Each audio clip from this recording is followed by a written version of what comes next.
రోజు మా mummy style chicken పులావ్‌ని చూసేయండి. ఫస్ట్ ఒక కుక్కర్ తీసుకొని అందులో ఆయిల్ వేసుకోవాలి. అండ్ పక్కనే కొన్ని వాటర్‌ని కూడా మరిగించుకోవాలి. ఇప్పుడు ఆయిల్‌లో హోల్ గరం మసాలా, ఆనియన్స్, పచ్చిమిర్చి, పుదీనా, పసుపు అలాగే అల్లం వేసుకొని పచ్చివాసన పోయేంత వరకు ఫ్రై చేసుకోవాలి. ఆ తర్వాత ఇందులోకి క్లీన్‌గా వాష్ చేసుకున్న చికెన్‌ని యాడ్ చేసుకోవాలి.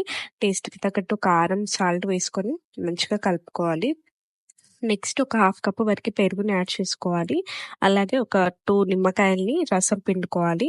నెక్స్ట్ కొంచెం గరం మసాలా, టమాటోస్ వేసుకొని, ఆ తర్వాత నానబెట్టిన రైస్‌ని యాడ్ చేసుకోవాలి. మేమిక్కడ హాఫ్ కేజీ చికెన్‌కి హాఫ్ కేజీ రైస్ వేస్తున్నాము. ఆ తర్వాత మనం ముందుగా బాయిల్ చేసి పెట్టుకున్న వాటర్‌ని వేసుకొని, కుక్కర్ మూత పెట్టుకొని ఒక 3 విజిల్స్ వచ్చేంత వరకు వెయిట్ చేయాలి.